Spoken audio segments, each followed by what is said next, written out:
the inconsistency and the weirdness and the fact that it made no biological sense. Like when they broke out the microscope to look at the random snot and they're like, oh, it's hydrophobic and it contains phosphates and a bunch of other things they mentioned. I was like, how the fuck do you know that? And how are you seeing these things in this microscope? It made no sense. As a biologist, that annoyed me.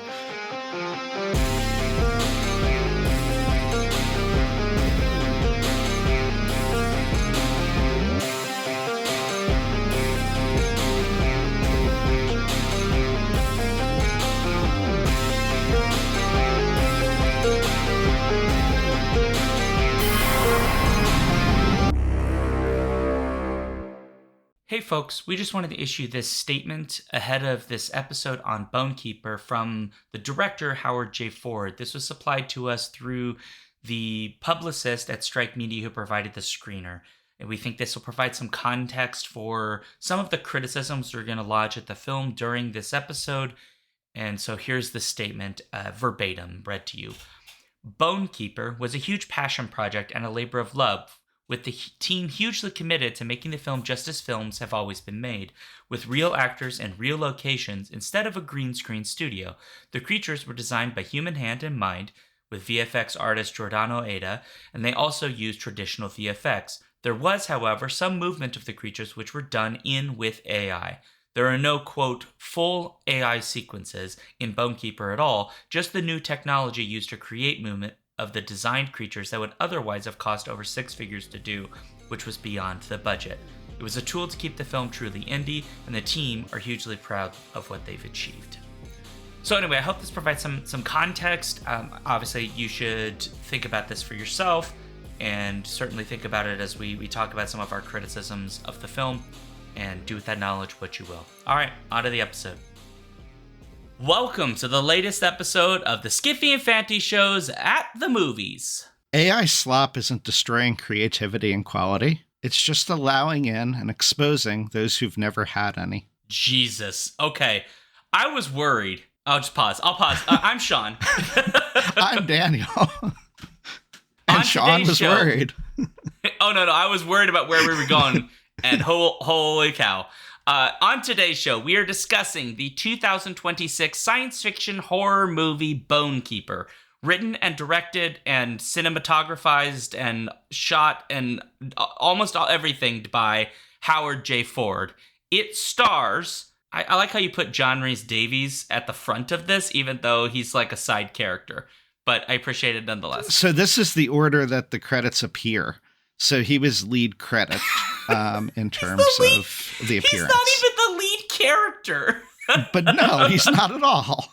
Anyway, it's got John Rhys-Davies, Sarah Alexandra Marks, Louis James, Tiffany Hannum Daniels, Sophia Eleni, Danny Rahim, Tyler Winchcombe, that is a hell of a name by the way, and Sarah T. Cohen. It'll be available to stream in the UK starting April 6th. Which, with release dates in the US to be determined, my guess probably not terribly long after that. That would be my guess as well, but nothing to my knowledge has been announced. So before we get into discussion of the movie, a reminder to our listeners to please share your questions and comments with us at skiffyandfanty.com/listener suggestions.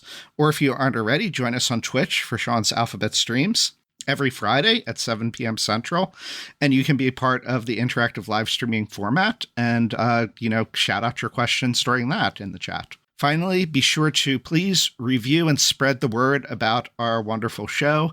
Help support us through our Patreon and be a part of our Torture Cinema polls, live watches, and other special Patreon-only events on Discord and the Torture Cinema Redux coming soon. All right, Daniel, you have elected yourself to summarize this film, Bonekeeper. So what is this movie about? So Bonekeeper is about a alien creature that lands on Earth in a meteorite. I think it was like 400,000 years in the past. And it immediately, this big tentacled weird alien creature comes out of the crashed meteorite and goes into a cave where it encounters some presumably Neanderthal, Cro-Magnon, something like that, human or human-related species that happens to be wearing sandals and of a more modern construction. Don't question. Don't question. Yeah, okay, I'm going too far here. It presumably, consumes them or destroys them. But then flash forward to later, not quite present day, but like the 1970s, I think. And a journalist is exploring the cave where he then gets destroyed and killed by the monster, the alien. And then flash forward again to present day when character Olivia Wheeler is basically joined by, I believe it's 5 other friends on a trip to the region where her grandfather, the journalist, disappeared back in the 70s, and where her mother has now also disappeared while searching for the grandfather. So we now have the 3rd generation going to this cave where people keep dying. And there's this whole folklore in the area, in sort of rural Britain, northern England, I believe. They mention being close to Scotland, so I'm assuming it's the north of England. There's a folklore in the region about this bone keeper that lives in the caves that kills people, and you have like the townsfolk that are like, don't go there, you'll meet your deaths, and are very shady and scary about it. But Olivia and her friends, who include Ethan, Annabelle, Nadia, Ravi, and Nick, want to go find out Professor Harrison, who was the one played by John Rhys Davies, who is like an expert on the folklore and presumably on the caves and this creature that he believes is an alien, though other people thinks he's nuts about that. And of course, none of the young people that want to go into the cave think that there's anything remotely odd about all the people who've died there, or think that's going to be an issue. They also pick up this random like YouTuber social media personality called Bitch Hiker, who goes around exploring like haunted houses and weird shit. And so like By hitchhiking, yeah. And so like she's on her way to a castle in Scotland. That's where Scotland gets mentioned. But she finds them and they're like, hey, Bitch Hiker, because they all know her from her social media platform. We're going to this cave to explore this folklore about this creature, the Bone Keeper. And she's all like, wow, that sounds much more interesting than this haunted castle in Scotland. I'll totally go with you. So they go find the professor, who at first is like, I will never tell you where this is because I'm guilty about, I keep sending people there, like your mother, Olivia. The most detailed summary ever. Everybody goes there and dies. But they go anyway, and he changes his mind and tells them anyway. They all go, and not surprisingly, one by one, they get picked off. And so the whole part that I was summarizing here is like the first third of the movie. It's a good chunk of the movie is spent just getting them to the caves. They get in the caves, they go in, they find that, yes, this alien thing is there. It starts killing them one by one. They get out, or some of them get out, the survivors, but then they go back in for one reasons. Of them does. One of them goes back in. A few of them get dragged back in. Correct. That's enough for the summary. Yeah. It's a movie. It's a movie that we watched. So I'm just gonna get it out now, Daniel. Yes. The thing that we creature have to in the room. about. Yeah. Yeah. We didn't know going into this that this film uses AI visual effects. And I became immediately suspicious in the opening sequence when we see the sort of meteor crash. And there were just things about the way that looked that did not feel like traditional CG or VFX. And a lot of it just felt odd. But I was like, okay, maybe they just used like a package in like a VFX system of some description that was just like that weird glossy look, and it was just odd. But the more you get into this film, the more it becomes very clear that a substantial amount of the shots that are visual effects centered, and very possibly shots that have very little to like aerial shots of locations, etc., are, if not wholly or at least in part, done with AI. Which made me very upset because at nowhere in this film's credits does it say that AI was used for anything. And I find that unconscionable. And I find that extra frustrating because I did sleuthing and went and looked, and it turns out that the VFX individual, the person effectively in charge of them, is a person who has a like demo reel of their like AI VFX hybrid material that they have made. I don't know how. I didn't watch it because I started to vomit a little bit inside my soul, but I don't know how much of his work is actually a hybridization of these two things. In this film, I don't see terribly much actual hybridization. I see a handful of sequences where it's possible that's the case, but there does seem to be a considerable amount of model replacement with AI people being dragged away by tentacles. And anyway, this is me rambling my way through what I got very frustrated by because I'm going to be frank, this film in no way needed to use AI. It could have done actually a very effective job of effectively the same plot, almost the same budget, with more practical effects and just using clever camera work, which this film already uses to try to hide all of the AI crap that is in here. And that really pisses me off because it tells me you were aware that these shots were not sufficient and would not stand very well on their own in a lot of sequences. And so there's a lot of quick shooting and movement of the camera and cuts, etc., to sort of hide what this stuff is doing. And I just think that, I don't know, I have to go with like a Hayao Miyazaki quote, and I don't know where we go from here, Daniel, but I just feels like an insult to life itself. That's fair. I can't enjoy the film. I like ruined it for me. So I didn't realize even after watching it, it wasn't until I had written up some thoughts on it and kind of looked around at what other people had written and things in reviews, and a lot of them, and every comment was different. Like some people mentioned just crappy CGI or what looked to be cheap CGI. Others said the effects were fine. Others said it vaguely looked like it might be AI. Others said, no, this is definitely AI, and that the visual effects, sort of like what you said, the visual effects person uses this hybrid approach. Others mentioned seeing things in this movie that seemed to be practical effects hybridized with CG, hybridized with AI, so a complete mixture of techniques. Personally, I'm too ignorant because I avoid anything AI related, and I've never knowingly clicked on something to watch something that was made with AI, including a video. And so I wouldn't necessarily be quick to pick it out because to me, CG already looks kind of fake and weird. And so this just, bad CG a lot of it kind of looked like serviceable to not great CG. And it got not great during moments where, as you said, they're really fast cuts and fast paced. I couldn't keep up with what I was looking at. But in honesty, that's an issue I have with a lot of action movies. The effects and the cutting go so quickly, it's a blur to me, and I don't pick up on any details at all. So I guess some of that I missed, and it was only afterwards. I didn't like the movie that much to begin with, but that obviously when I learned about this, it made it a hell of a lot worse.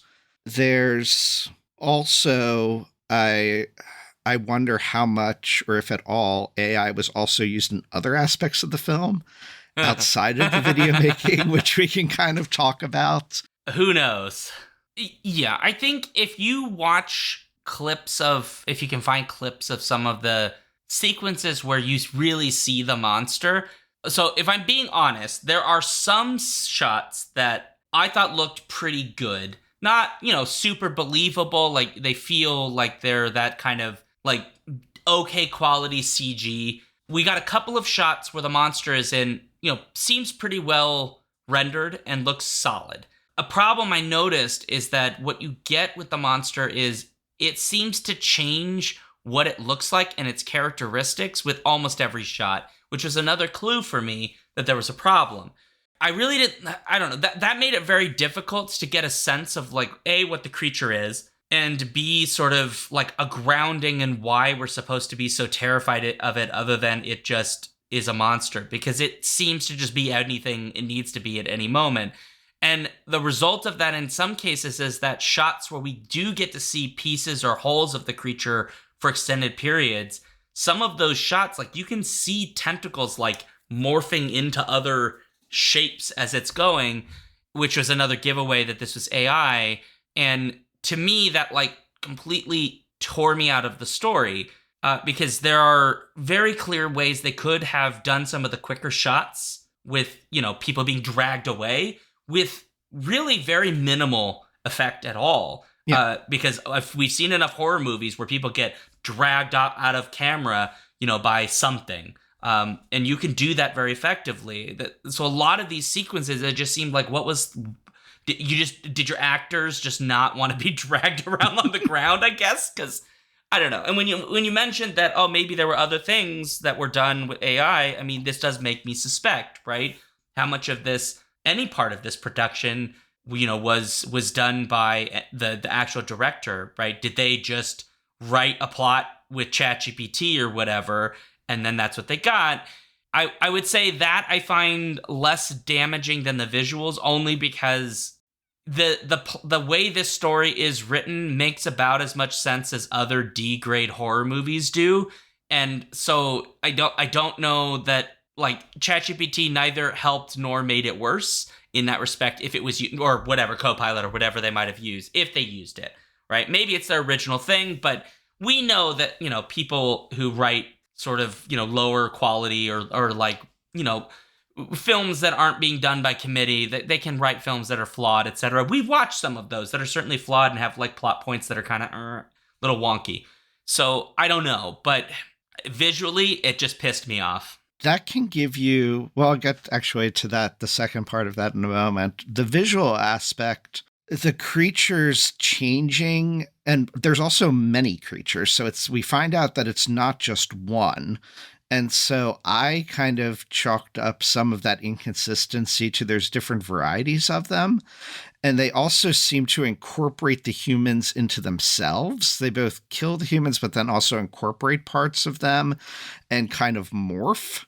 And so I took a lot of that to also be a characteristic of sort of the biology or how this creature works, almost like the thing in Annihilation in terms of it was like a moose type creature in Annihilation that mimicked the sounds of people and as sort of like to be a predator.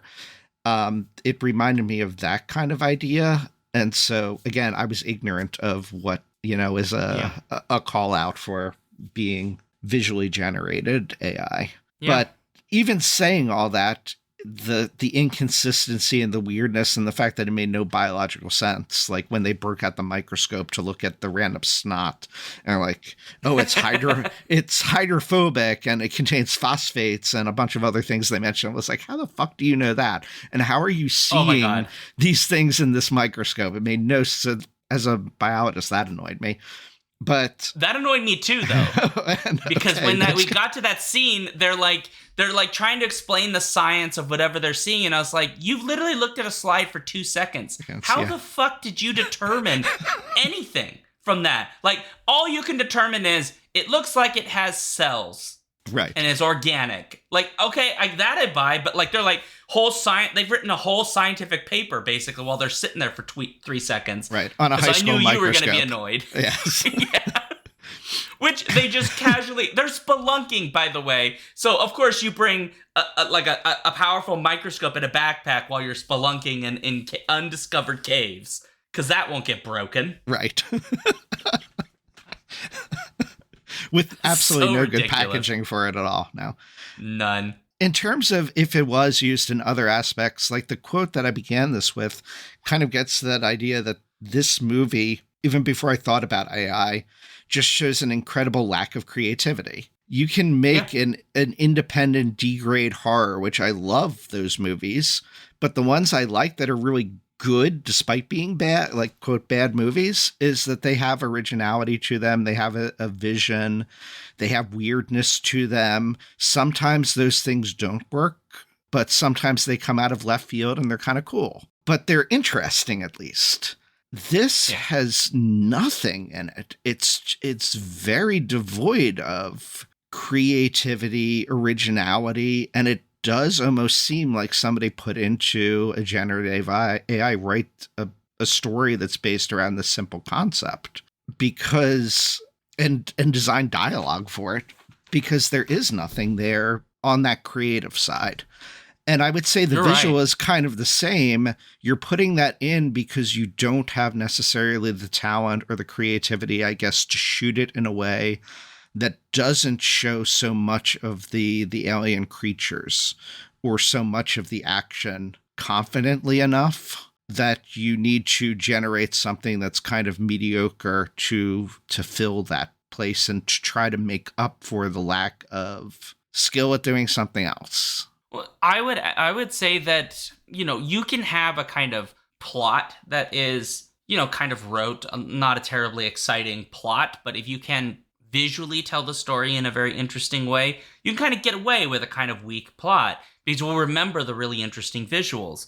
Part of the issue for me that I had was because I realized very early that, this is AI. Every time a new visual came up, I couldn't enjoy it. It just made me more grumpy as I was watching. And so all I had to fall back on was all of the nothing burger that is the sort of story that's there, right? Like the lead character is trying to find their mom, right? But like we have other than like the vague idea like you care about your mom, we don't know anything about her. She's just sad at one point. And it's sort of like, okay, but like, was your mom the most important person in your life? Like give us some flashback scenes of just how significant, or maybe shoot some of that where like it's mom and daughter like on a phone with each other, and like show some of that relationship for why the mother going missing would have like real meaningful impact, and not just expect us to fill in all the blank there, because we need to connect with these characters. But some of the characters to me feel very flat. Oh, yeah. Right? They're either flat or they're sort of caricatures. And at times caricatures that I just don't want them there. I just want them to die sooner. Like the social media star, right? I don't know if they intend them to be like one of the most annoying people on the planet, but right, they are. That is the character that they give us, is this person who's like, hey, everybody, like, I totally am gonna go see the Bone Collector. Like, come hang with me, y'all. Bone like, Keeper. I'm hitchhiking. Bone Keeper, Bone Collector, whatever his dumb name is, right? This character is just, like, everyone wants to bone her, for one, right? All the male characters, that's the male characters, yeah. Right? The male characters just want to bone girls. But they want to do it clever. Like, get them scared and be the like strong soldier you can come onto, and then like we'll get some booty later. Is basically their whole bit. But like that's the only male character who doesn't talk about boning girls is the scientist. But why is he here with the rest of them? Why are they there? Why are these people friends? First of all, I don't know. Right? Like we don't get any. So like you said, the familiar relationship is not really fleshed out there at all. Why the professor cares about, like, he doesn't want to even see any of them at first, but then he finds out it's the daughter of this woman, and then he's all like serious and like, come on in. Why? I don't but like. Why did he send the mother there? That's another question that has no answer. Why is the social media girl even in the movie? She serves no narrative purpose at all. She dies pretty damn quickly. She's the first of the group to die. Yeah, that's right. Why is she there? Why does she have these characteristics? Why is that character a thing? You would think, right, because... So, like, here's what's funny, right? Her character, the way she's set up, you would think, aha, she's going to be the character that gets evidence out, right? Because she's hooked into her phone. She knows how to go live. She understands all of that. But it's not her that sends anything to TikTok. It's a boner dude number one who at the end gets pulled in by the monster, and he's like, say hello to TikTok, fucker, and like that's his death. Yeah. And to me it's like, well, but no, it actually makes sense that maybe this character who feels sort of shallow and frivolous actually has like a really good moment at the end, but they like throw that away by just having her die. And this the sort of primary bro guy, Boner bro number one. Yeah, boner bro number one. He's like the most unlikable of them all. Like he's the most confident, but he's the most like asshole-ish one. Yeah. But it's like, is the movie trying to make him into a hero at the end? Is it not? Nothing is done competently here. Right, like even Annabelle, who dies, has her heroic moment when she's telling Olivia, the one that's the daughter, like you have to survive in but she's being dragged away. You must go, and then it doesn't amount to nothing because what does Olivia do? She goes in to go find her mother's locket. Why? I guess it's that important. But why is it important? We have learned absolutely nothing about why that locket is important, except that it's my mom's. But who goes into a pit of death and misery full of human bone parts and monstrous stuff-a-thingies, right? Who would do that for just a locket, right? There's no character development to indicate why this character would do something so irrational. We just have to accept it. And so many characters do this. They do completely irrational things. The only one who really doesn't is, Nick, played by Tyler Winchcombe, who is Boner Boy number two, by the way, is him, right? Who actually goes back for, I believe it's Nadia, the social media girl, to sort of basically she didn't come back, and he goes back. Is it Ashley? I don't know. I think so. Nadia was the scientist girl, I think. Oh, sure. That's okay. Yeah. Anyway, he goes back for her and finds out that she's dead, and then gets alienified because he's still technically alive. ? Anyway, I don't know. Right. This is why I suspect there's AI stuff with the making of this too, because you have the extra characters aren't defined, random things in there don't get explained, they just kind of appear. Yeah. But you also have sort of tropes covered that one would expect for the setup of this kind of movie that again don't get used properly. They're elements that seem to be pulled from other things, not applied properly, right? And so the big one for me was the whole scene in the pub where they decide they're going to the pub to get a drink before going to the caves, but also to try to find the professor. Why the professor is so hard to find, I don't know, but they know enough about this except where to find the professor in his house. So they go to the pub to ask about him. They ask in the most sort of inept, asshole-ish manner, because dude bro number one is the one asking. Yeah, Ethan. After this information, Ethan. But then, there's this antagonism from the townspeople, they're going to attack them and get into a fight. They're cagey and secretive. It's almost like when somebody shows up in the pub in Transylvania asking that they're going to go to the Dracula's house, and everybody gets all quiet and doesn't want to help them. But there's no explanation given for why this is, why they're acting this way. And again, at the drop of a hat, they change their mind and tell them where to go. So the professor at least kind of makes sense, right? Because he tells us that he got video footage or film footage from the journalist we saw at the beginning. And there was there's a moment in it where it shows the creature, right? And so for him, it's there's that, right? He really wants the answer to this, and he's about to die, I just assume. And so, because it's John Rhys Davies at the end of his career, he needs a paycheck. And so that's what I assume is going on here, right? But then he's also sent someone else there, which is not explained, but he feels guilt, right? So his motivations at least make some sense. They're maybe not super developed, but at least there's enough in the story that we could kind of go, got it. Okay, we understand why the professor's there. But you're right that other characters are behaving in ways with no real explanation for why they're doing this. And I think another thing I would add here is there are multiple points in this story too where characters say things or things are shown to us that are just adding some new thing that the story will do nothing with at all. And the one that really got to me was Ravi, after Ravi's attacked and they go to the woods and they go 3 feet from the cave mouth and put a tent up because that's what you do after being attacked by a monster that you just learned is afraid of light but not the dark. sorry, but don't only don't afraid of the question it. light Don't in question- very certain circumstances, it seems. Right, also. right. Moonlight, questionable, but head torch light, nah, not that. They don't like that. Except when the moonlight goes away, what does it do? It comes out and nom nom nom. It's hungry, right? But Ravi is like all beat up, right? And they're like in the tent because they didn't want to drag him to the car that was literally like half a mile away. Just get his ass to the. Anyway, I'm sorry, I'm getting angry.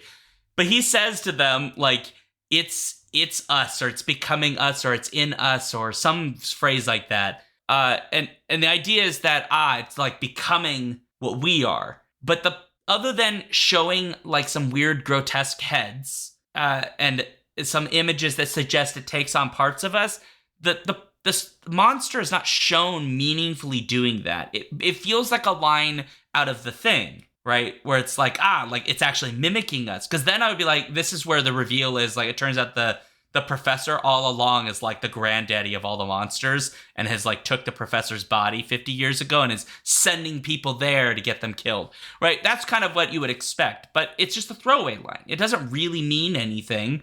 This monster, is like, it doesn't really mimic us. It just like takes some little, like your knee will show up in like one of its arms.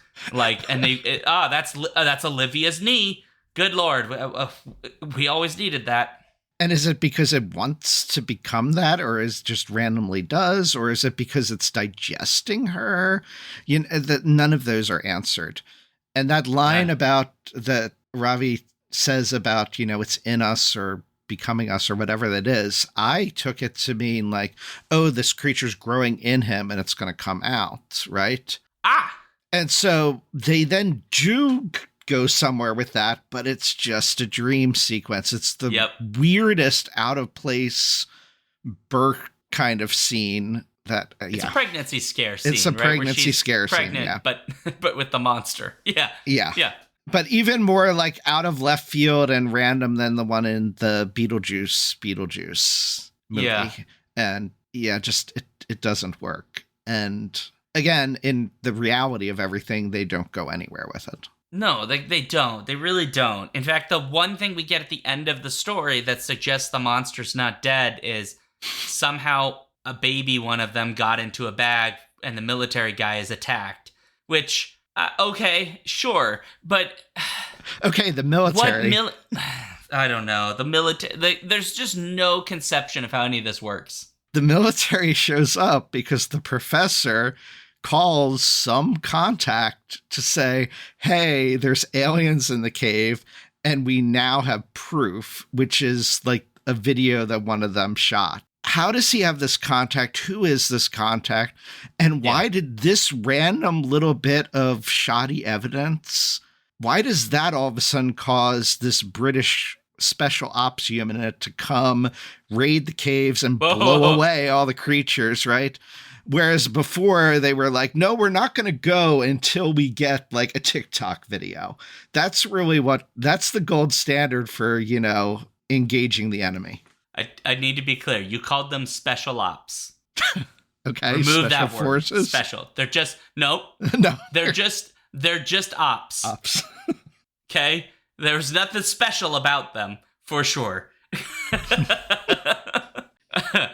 Yeah, I mean, you're right? There's elements of this story that it just seems like it has lots of things that happen in it and lots of elements that happen and things that get introduced to us that are either disconnected from the plot, like entirely. That is, they're like a thing thrown in for effect, ? And then things that are just not developed so that we understand how we got there. It's sort of like we skipped over parts of story to get to these. I think most of John Rhys Davies' plot after he gives them directions basically is this. And that's true of pretty much every character in this. The one thing I will say is that while the monsters acting is an F-, the characters, I saw some criticism of the acting being like really bad. And while I wouldn't say the performances here are like exceptional performances, for the most part, I thought the cast was fine. They were suitable with the non-material that they were given. It definitely is not like John Rhys Davies' best performance, but, he's had like 8 minutes to learn his lines, I assume. but like everybody does fine in this. You're not going to be pulled out. If you're pulled out of this for the acting, you are not paying attention. Because that's not the part that I think pulls you out. I think some of these actors and actresses, they could probably give stronger performances, I assume, because this is fairly low budget. They just didn't have the shooting schedule to kind of really push the performances a bit. But, I believe their terror when they're being eaten. And, I believe that Boner Boy 1 and 2, like, are really kind of those, like, kind of gross college-age men who just want to make ladies fall in love with their pants. Those are things I buy that, mostly the characters I think come across well. So there's a credit there. Yeah, I would agree with that. And I think John Rhys Davies gives a pretty damn good performance. He just kind of goes, he doesn't have much there to work with. Yeah. But what he has, I mean, he's having fun with it. True. Those scenes are some of the best scenes in the movie in a way. And I've also just recently watched like Murder, She Wrote episodes with John Rhys Davies where it's pretty bad. And so compared to that, this is a much better performance. Oh, well, I remember John Rhys Davies from Sliders. So, yes. Yeah. Oh, the classic days of John Rhys Davies. Yeah. And then he went all weird in Brexit. Anyway, I mean, sure. I guess you could say like his performance is probably the strongest here. He gives the most emotional performance and most like complexity, I think, in the performance here, which, is good. I don't know, like when they do decide to shoot in real locations and not give us weird AI crap, the locations are fine. And what's also baffling to me is in terms of like being a director, I didn't, aside from the effects and talking about the AI stuff, like normal regular shots, Ford seems a perfectly fine director. I mean, they're pretty good serviceable shots. Yeah. They're serviceable. He even includes like some Super 8 stuff in there because there's not really flashbacks per se, but there's, film of when the mother was a young child playing with the grandfather and such. And there's stuff in there. It's like, okay, you can do things. Are you just lazily doing the rest, or did you pass it off? Were you doing too much by being the cinematographer, the director, the writer, and you can't write? Is that the problem? So a lot of it's a mystery to me, but whatever the answer is, it doesn't work. Yeah, I mean, he's done other films, so maybe one of his other films, I mean, I'm not going to watch them because I have a moratorium on AI use, so I apologize to the media company that gave us the I feel bad screeners for this. I emailed the back and I said like it would be very helpful to know if movies contain AI before we get to, or we wouldn't have said yes to, or requested to watch this. Right. And for me it's not just the ethics of it. It really does come down to my issue, like there's a lot of issues with the technology, right? We could rehash like every argument, but I'm not going to. An issue I have here is that if we're going to make films and we're going to keep advancing this technology where we could basically do anything, right? That creates exactly the problem I think directors sometimes have when they're given gigantic budgets and nobody says no to them. And that is that we don't have to be creative. And horror is like a genre where that creativity is like essential. Right? You got $12. How do you make a horror movie look good with $12? That is like, we got to figure out, how do we make blood? How do we make gore and viscera? How do we make a creature that is actually scary? How do we shoot that in a way that is scary? How do we get the performances we need, when we've got a shooting schedule that's like 4 days long or whatever?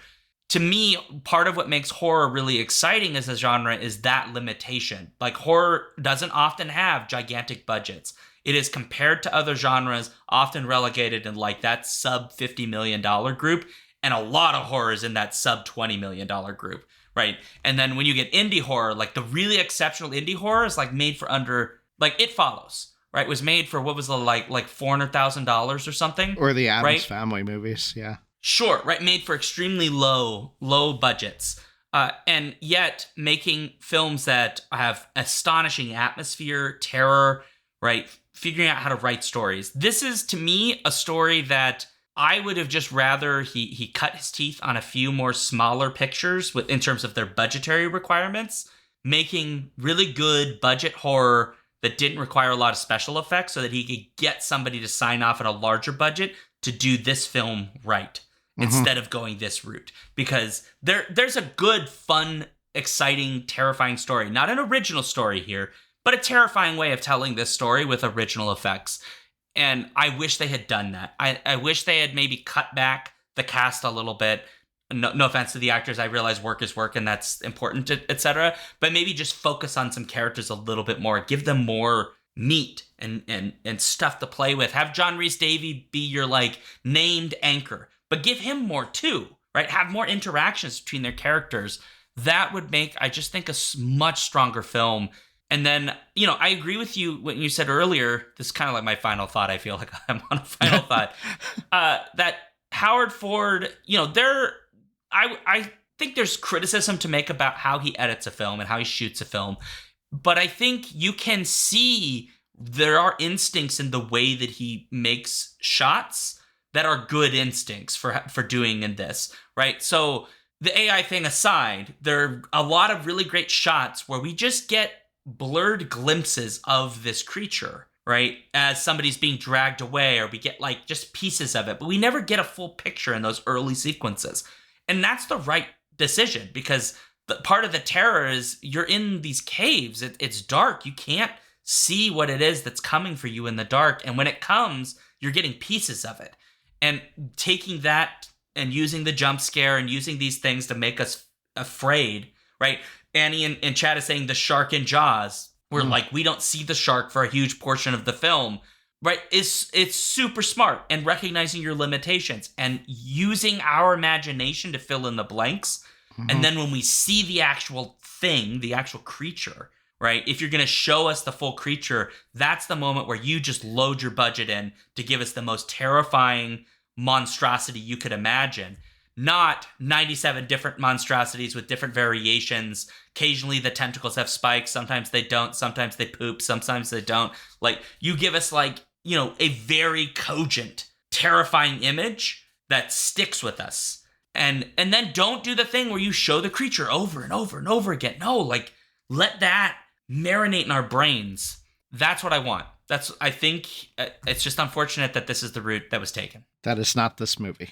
Yes. The only other final thought I would have is your brain while watching this, and some of the marketing even mentions The Descent, because you have horror movie in a cave with creatures, right? And this movie also completely blows the sort of claustrophobia of caves. Like, there's a few moments of it, but not very much. And The Descent had an overarching theme to it that matched with what was going on in the cave, right? There's relationships between the characters that play into what's happening in the cave that make the cave and these unseen things more frightening.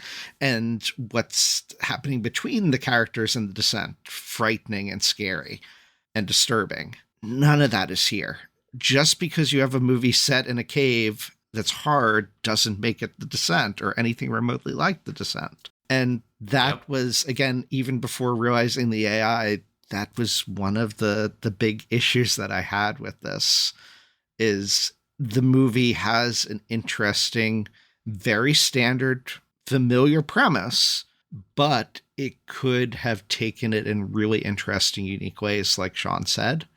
It just, or the director just chose not to do any of those things. It sucks. I don't know, guys. Like, that's kind of it. This could have been torture cinema, an episode. I mean, really.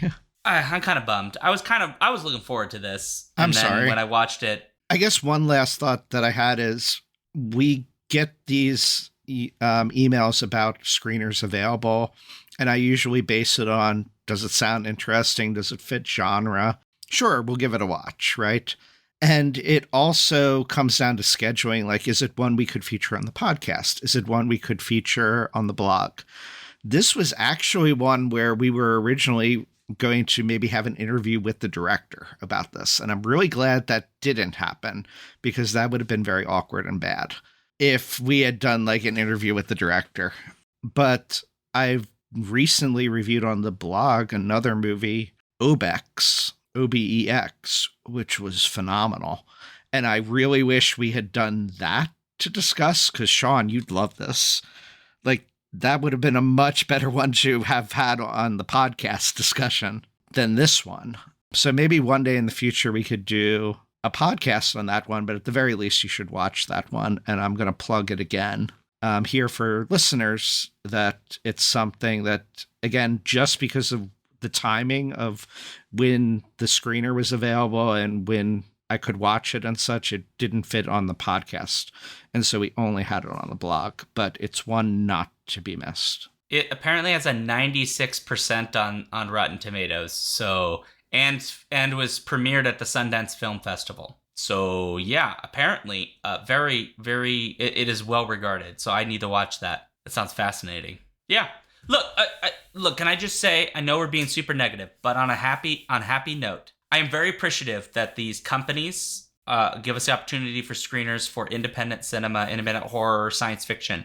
We have watched a handful at this point, and some of them I would say almost everyone we've watched has been very interesting, flawed, certainly not perfect, but many of them are like some of the ones we watched last year, for example, or the year before, were ones that like really have stuck with me still. You know, there are flaws in those films, and I could recognize them, but I was really, really enticed by the like acting and the directing choices, some of the visual choices. So the point I would say is, I guess what I'm getting at is that independent cinema is awesome, and there's great stuff that's happening in it, and you should, if you can, watch some of this stuff that's coming out from these smaller studios, from individuals, you know, from these organizations where they don't have as much money, you know, as like basically Disney does to just throw like $500 million at a movie that nobody wants. So that's what I just want to say is independent cinema is great, and I'm really grateful that we get to watch them, even if, unfortunately, in this case, wasn't exactly the experience we were hoping for. All right, that is the show, folks. So if you'd like to let us know what you thought about this episode, maybe we're too mean, I don't know. Send us an email, skiffyandfanty@gmail.com, or if you're in the Discord as a member of our Patreon, you can go into the show discussion channel, or if you watched the film somehow, go to the movie channel and discuss it.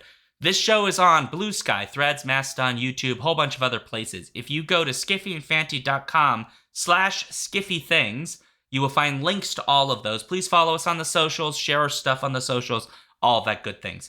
And then if you are not here live with us at this moment, please note, every Friday at 7 p.m. Central, pretty much with like a handful of exceptions in the year when we're on break, we do a live show just like this one. So you can come hang out with us live and chat in the chat and make weird googly eyes at us if that makes you happy. And then again, if you've got money you don't need and you'd like to donate to the show, the best way is patreon.com/skiffyandfanty. $1 gets you access to literally everything that's on there at the moment, which is like 50 plus episodes of the Speculative Dispatch, our Discord, polls, all kinds of stuff. So please join. And speaking of Patreon, we got people to thank. We have Andrea, the Allura-biting, Cameron the Chthonic, Caroline the Benevolent, Carrie the Divine, Chris the Candescent, Dan the Transient, Daniel the Cultured, David the Debonair, Jeff the Gracious, Joseph the Jovial, Juan the Junctional, KB the Kind, Karen the Kickass, Kat the Kinematic, Matthew the Magnificent, Paul the Pious, Robert the Reliable, Robin the Bold, Ryan the Resilient, Sarah A. the Sensational, Sarah E. the Sublime, Sarah O. the Rapturous, Stephen the Strange, Turia the Thorough, Tanya the Triumphant, Trish the Imperturbable, and Erica the Esteemed. Excellent. So me, I'm at SeanDuke.net. If you put a /Duke things on there, you'll find all of my socials, YouTube, all that stuff. And then I stream on Twitch, this very same place, twitch.tv/alphabetstreams, Sundays and Wednesdays at 6 p.m. Central. Sometimes Paul is there, sometimes other people are there. The Jag Warrior is in chat at the moment, who gave me 100 bits earlier, so thank you very much, Jag. Yeah, we play games and have fun. And so if you would like to see a bunch of grown men be weirdly gay with each other, that's what you should sign up for. You can find me, Daniel, at Reading 1000 Lives, the blog, or on Blue Sky, and that's 1000 the numerals. Excellent. As required by the Skiffy and Fanty bylaws, I must now make this hopeful. And my hope for the world is that we continue to make wonderful and exciting art Not always perfect, but certainly wonderful and exciting art as a human species made by humans, using human technologies that involve humans being the direct and active agent in the production of the work itself. Because humans making art is essential, and when we lose that, our whole species, I think, just collapses into gray goo and we cease to exist. On that note, hopeful ending, and scene.